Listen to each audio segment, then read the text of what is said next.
I'm honored to be here today in the Ukraine, representing the World Congress of Families, which works with pro-family organizations in more than 80 countries.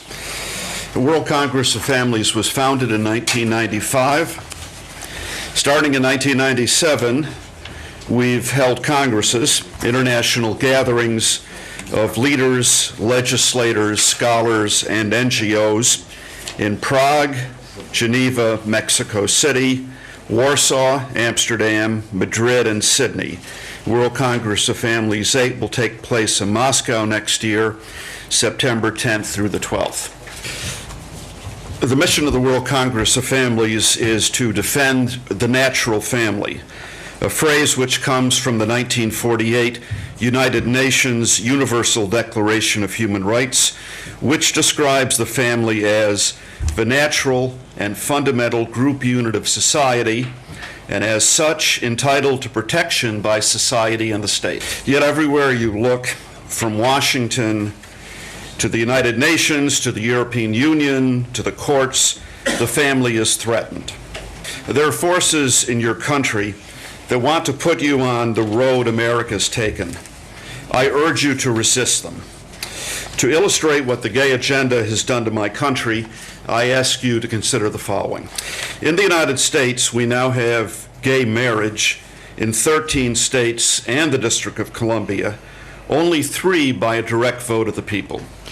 The American people have said repeatedly that they don't want to change the 3,000-year-old definition of marriage. Between 1998 and 2012, more than 50 million voters in 32 states passed amendments to their state constitution defining marriage as the union of one man and one woman. The rationale offered for homosexual marriage can be used to justify any deviancy. If tolerance and equality are the sole criteria, why not one man and 3 women? Why not an adult male and an underaged female? There's a movement in the United States to legalize pedophilia. It claims that a 13-year-old should be able to consent to have sex with a 36-year-old. In 2011, a group seeking to normalize the sexual exploitation of children met in Baltimore, Maryland. The keynote address was given by a physician from the prestigious Johns Hopkins University. With gay rights and gay marriage comes gay adoption. In Berkeley, California, 2 lesbians are trying to turn their 11-year-old adopted boy into a girl, first with drugs and then with surgery. No one in authority is objecting to this. 15 states now have something called bathroom laws. These allow those called transgendered to use whatever public facilities they want.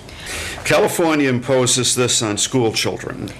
Thus, a boy who identifies as a girl can now use the restrooms, locker rooms, and showers of those who actually are girls and play on their sports teams. It's part of a campaign to abolish gender distinctions. On the United States State Department's application for a passport, instead of mother and father, applicants are now asked to list parent 1 and parent 2. What starts by asking for tolerance ends by demanding obedience. Gay rights will eventually lead to the criminalization of Christianity. In the United States, Christian businesses are being prosecuted for refusing to provide services, flowers, a wedding cake, photography for gay couples. Eventually, churches which refuse to participate in these travesties will be forced to submit. There is no such thing as gay rights.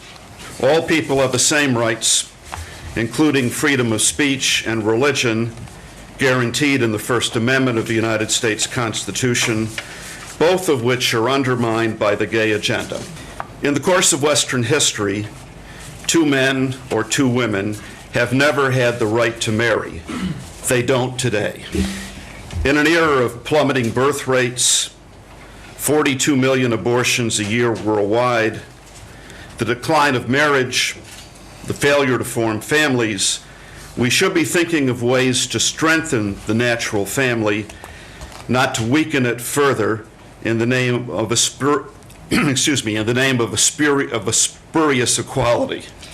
America is standing at the edge of an abyss. Please don't join us there.